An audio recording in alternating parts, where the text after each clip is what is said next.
राधे राधे दोस्तों, आइए जानते हैं मनुष्य को अपने जीवन में चार धाम की यात्रा करना क्यों ज़रूरी है और इस चार धाम की यात्रा करने से मनुष्य को कैसे मोक्ष की प्राप्ति होती है। असल में चार धाम कौन कौन से हैं? लोग बद्रीनाथ, केदारनाथ, गंगोत्री और यमुनोत्री को चार धाम मानते हैं, लेकिन असल में यह सच नहीं है। पुराणों में वर्णित चार धाम कौन कौन से हैं और इन्हें भारत की चार विभिन्न दिशाओं में क्यों स्थापित किया गया है, हम आपको बताएंगे कि चार धाम यात्रा का क्या महत्व है, चार धाम यात्रा करना क्यों ज़रूरी है और चार धाम यात्रा करने से मोक्ष की प्राप्ति कैसे होती है। कहा जाता है इस कथा को सुनने मात्र से ही भक्तों की सभी इच्छाएं पूर्ण होती हैं। प्रेम भाव से अंत तक इस कथा को श्रद्धापूर्वक सुनिए और अंत में हर हर महादेव लिखना नहीं भूलिएगा। भारतीय धर्म ग्रंथों में बद्रीनाथ, द्वारिका, जगन्नाथपुरी और रामेश्वरम को चार धाम के रूप में वर्णित किया गया है। पौराणिक कथाओं के अनुसार भगवान विष्णु की उपस्थिति चार धामों में चार अलग अलग रूपों में मानी जाती है। ऐसा कहा जाता है कि रामेश्वर में भगवान विष्णु स्नान करते हैं, बद्रीनाथ में वे ध्यान करते हैं, पूरे जगन्नाथ धाम में वे भोग का आनंद लेते हैं और द्वारिका में वे विश्राम करते हैं। रामेश्वर धाम में इस चार धाम यात्रा का शुरुआत करते हैं। रामेश्वरम एक पवित्र तीर्थ स्थल है जो तमिलनाडु के रामनाथपुरम जिले में है। रामेश्वर मंदिर बंगाल की खाड़ी और अरब सागर के संगम स्थल पर स्थित है। इस मंदिर की स्थापना की कथा सीधे रामायण काल से जुड़ी हुई है। मान्यता है कि जब भगवान श्री राम, लक्ष्मण, हनुमान और समस्त वानर सेना के साथ लंका विजय के लिए प्रस्थान कर रहे थे, तब उन्होंने समुद्र तट पर एक शिवलिंग स्थापित किया, भगवान शिव की उपासना की। उनकी भक्ति से प्रसन्न होकर भगवान शिव ने उन्हें विजयश्री का आशीर्वाद दिया। आशीर्वाद प्राप्त करने के बाद श्री राम ने भगवान शिव से अनुरोध किया कि हे प्रभु, जन कल्याण के लिए सदैव इस शिवलिंग में ज्योतिर्लिंग के रूप में विराजमान रहिए। उससे उनकी भक्तिपूर्ण प्रार्थना को भगवान शिव ने सहर्ष स्वीकार कर लिया और तब से यह पवित्र शिवलिंग रामेश्वर ज्योतिर्लिंग के रूप में प्रतिष्ठित हुआ। रामेश्वर मंदिर से जुड़ा एक और महत्वपूर्ण ऐतिहासिक तथ्य सामने आता है कि रामायण के अनुसार जब भगवान श्री राम माता सीता के साथ लंका विजय के बाद अयोध्या लौट रहे थे, तब उन्होंने ब्रह्म हत्या के पाप दोष से लगने की बात कही गई। इस दोष से मुक्ति पाने के लिए संतों ने श्री राम को भगवान शिव की उपासना करने की सलाह दी, परंतु द्वीप पर कोई शिवलिंग न होने के कारण भगवान राम ने पवन पुत्र हनुमान को शिवलिंग लाने के लिए भेजा। हनुमान जी प्रभु श्री राम की आज्ञा का पालन करते हुए तुरंत शिवलिंग लाने चले गए, लेकिन वापस लौटने में बहुत देर हो जाने के कारण पूजा का शुभ समय निकल रहा था। हनुमान जी के देरी से लौटने को देखते हुए माता सीता ने समुद्र के किनारे पड़ी रेत से एक शिवलिंग का निर्माण कर दिया और यही शिवलिंग बाद में रामनाथ कहलाया। भगवान श्री राम इस शिवलिंग की श्रद्धा और भक्ति के साथ पूजा की और बाद में हनुमान जी द्वारा लाए गए शिवलिंग को भी वहीं प्रतिष्ठित कर दिया गया। इसके अलावा रामेश्वर मंदिर अपने अद्भुत स्थापत्य और भव्यता के लिए प्रसिद्ध है। इस मंदिर का गलियारा दुनिया का सबसे बड़ा गलियारा माना जाता है, जिसमें नक्काशी और विशाल स्तंभ इसकी भव्यता को दर्शाते हैं। मंदिर के समुद्र में आज भी प्राचीन पुल के अवशेष देखे जा सकते हैं, जिससे आमतौर पर राम सेतु के नाम से जाना जाता है। यह सेतु श्री राम और उनकी वानर सेना द्वारा लंका जाने के लिए बनाया गया था। इसे हिंदू धर्म में सबसे रहस्यमय और ऐतिहासिक स्थलों में से एक माना जाता है। चार धामों में से पवित्र बद्रीनाथ के बारे में जानते हैं। बद्रीनाथ मंदिर उत्तराखंड के चमोली जिले में अलकनंदा नदी के तट पर स्थित है। एक पवित्र तीर्थ स्थल है जो भगवान विष्णु को समर्पित है। यह मंदिर अलकनंदा नदी के बाएं तट पर और नर और नारायण नामक दो पर्वत श्रृंखलाओं के बीच स्थित है। प्राचीन वास्तुकला में निर्मित यह मंदिर लगभग 15 मीटर ऊंचा है। इसकी संरचना 3 प्रमुख भागों में की गई है, जिसमें गर्भगृह, दर्शन मंडप और सभा मंडप शामिल है। मंदिर के अंदर 15 दिव्य मूर्तियां स्थापित हैं, जिनमें सबसे प्रमुख भगवान विष्णु की 1 मीटर ऊंची काले पत्थर की प्रतिमा है। बद्रीनाथ धाम को धरती का बैकुंठ कहा जाता है, क्योंकि यह भगवान विष्णु के धामों में से एक है और मोक्ष प्राप्ति के पवित्र स्थान माना जाता है। यही कारण है हर वर्ष लाखों श्रद्धालु यहाँ आकर भगवान बद्रीनारायण का दर्शन करते हैं। माना जाता है कि यह प्रतिमा भगवान विष्णु स्वयं प्रकट यानी स्वयंभू मूर्तियों में से एक है। इस मंदिर की स्थापना और इसके नामकरण को लेकर कई पौराणिक कथाएं प्रचलित हैं। कथा के अनुसार बद्रीनाथ धाम पहले भगवान शिव की तपस्या स्थली थी, लेकिन भगवान विष्णु को अपने ध्यान और योग के लिए एक उपयुक्त स्थान चाहिए था। इसलिए उन्होंने एक छोटे बच्चे का रूप धारण कर लिया और रोना शुरू कर दिया। जब माता पार्वती और भगवान शिव ने बच्चे से रोने का कारण पूछा तो उन्होंने रोते हुए बड़े मासूमियत से बालक के रूप में भगवान विष्णु ने केदार भूमि को अपने ध्यान के लिए मांग लिया। दूसरी पौराणिक कथा के अनुसार एक बार देवी लक्ष्मी भगवान विष्णु से रूठ गई। उन्हें मनाने के लिए भगवान विष्णु ने इस स्थान पर गहन तपस्या शुरू कर दी। ध्यान में लीन होने के कारण वे मौसम, कठोर और प्रतिकूल परिस्थितियों से पूरी तरह अनजान थे। पत्नी धर्म निभाते हुए माता लक्ष्मी ने बद्री के पेड़ के रूप में धारण कर लिया और उन्हीं सखाओं से भगवान विष्णु को ढक लिया। देवी लक्ष्मी के इस प्रेम और त्याग से प्रसन्न होकर इस स्थान को बद्रीनाथ नाम दिया गया।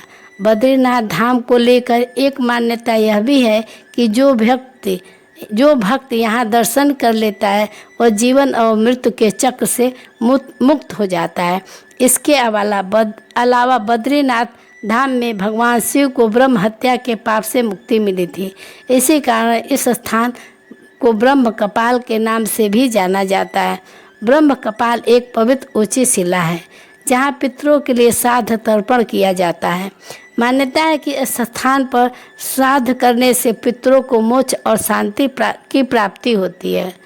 अब 4 धामों में से एक पुरी धाम यानी जगन्नाथपुरी की जगन्नाथपुरी मंदिर उड़ीसा राज्य के पुरी में शहर में स्थित है और हिंदू धर्म के सबसे पवित्र तीर्थस्थल में से एक माना जाता है।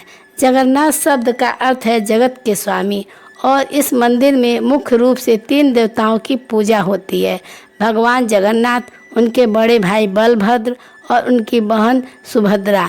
पूरी मंदिर की सबसे प्रसिद्ध परंपरा यहाँ की रथ यात्रा है, जो हर वर्ष आषाढ़ शुक्ल पक्ष की द्वितीया यानी लगभग जून जुलाई में आयोजित की जाती है। कलयुग में भगवान श्री कृष्ण राजा इंद्रदुम्न को सपने में प्रकट हुए और उन्हें आदेश दिया कि पुरी के समुद्र तट पर मिले एक दिव्य पेड़ से उनका विग्रह बनाए और इसे मंदिर में प्रतिष्ठित करें। राजा इंद्रदुम्न भगवान की आज्ञा का पालन करते हुए एक कुशल बढ़ई की तलाश कर रहे थे। सलई की तलाश करते करते उन्हें एक वृद्ध ब्राह्मण मिले जिन्होंने स्वयं इस विग्रह को बनाने की इच्छा जताई।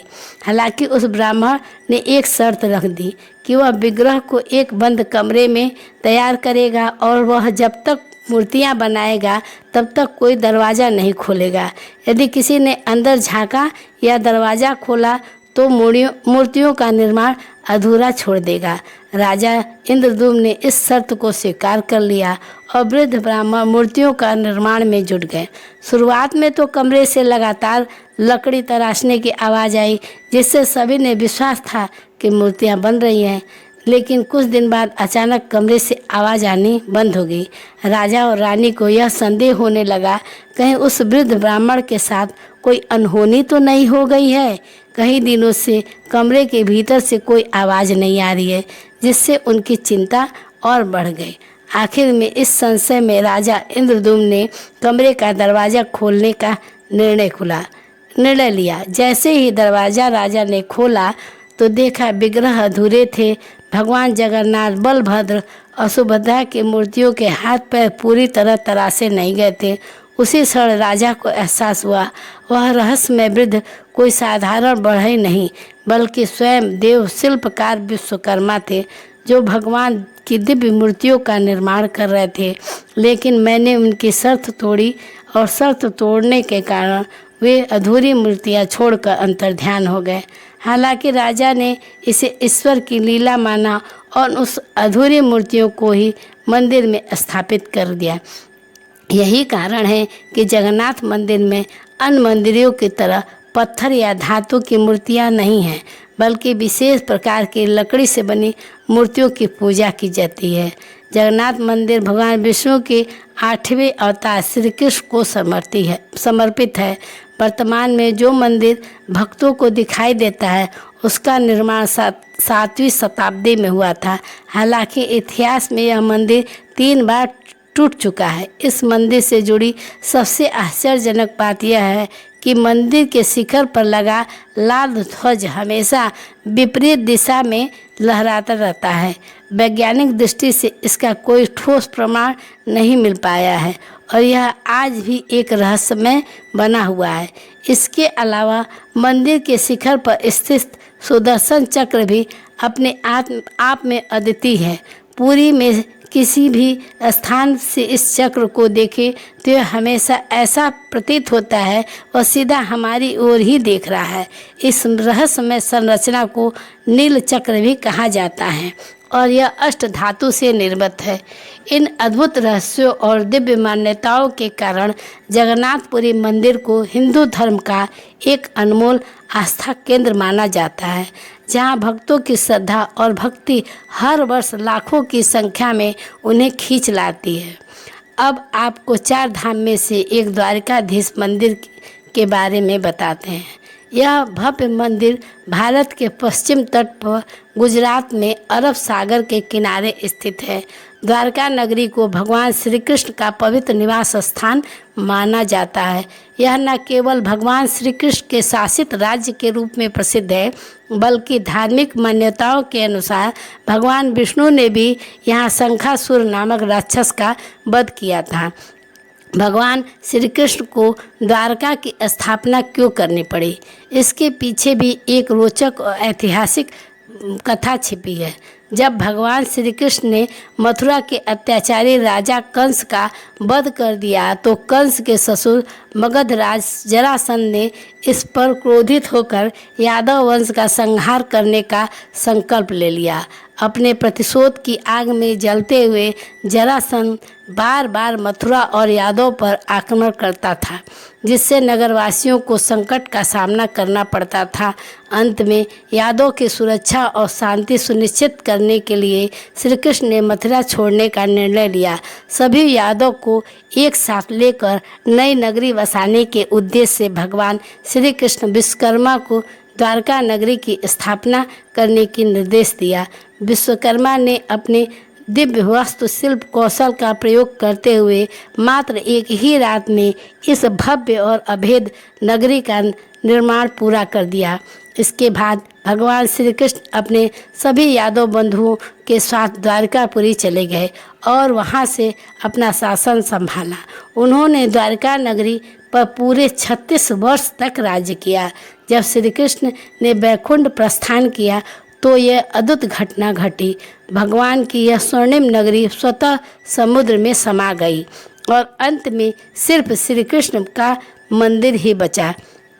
कहा जाता है कि आज भी द्वारिका नगरी के अवशेष समुद्र के भीतर मौजूद हैं। इससे समय समय पर कई पुरातात्विक खोजों में इसके प्रमाण मिलने के दावे किए जाते हैं। हालांकि इस विषय पर अलग अलग मत हैं।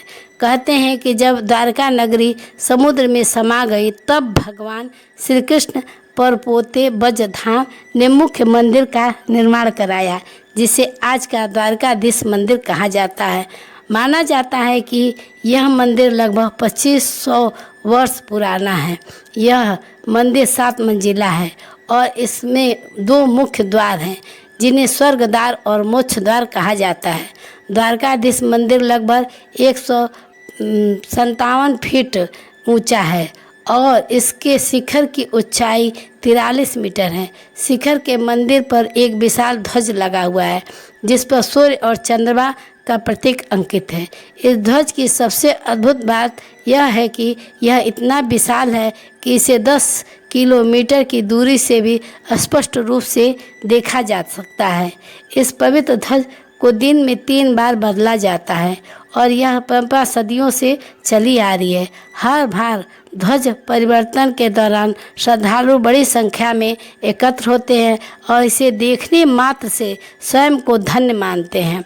अब आप समझ ही गए होंगी कि 4 धाम यात्रा सिर्फ एक तीर्थ यात्रा नहीं, बल्कि आत्मा शुद्धि, पाप मोचन और मोक्ष प्राप्ति का मार्ग है। यह यात्रा हर हिंदू को जीवन में एक बार अवश्य करनी चाहिए, क्योंकि यह सिर्फ देव दर्शन ही नहीं, बल्कि आत्मिक शांति और धर्म की गहराई को समझने का भी अवसर है। अगर आपको यह कथा अच्छी लगी हो तो इसे ज़्यादा से ज़्यादा लोग को शेयर करें, ताकि इस दिव्य यात्रा के महत्व को और लोग भी जान सकें। कृपया हमें बताएं कि आप में से 4 धाम की यात्रा कौन कौन कर चुके हैं और 4 धाम की यात्रा कौन कौन करना चाहता है। ऐसे ही रोचक और आध्यात्मिक बातों को जानने के लिए मेरे चैनल को सब्सक्राइब कीजिए। आपको यह जानकारी कैसी लगी कृपया कमेंट करके ज़रूर बताइएगा। वीडियो पसंद आया हो तो लाइक ज़रूर करिएगा। अपनों के साथ शेयर कीजिएगा। जय श्री कृष्ण, जय श्री कृष्ण।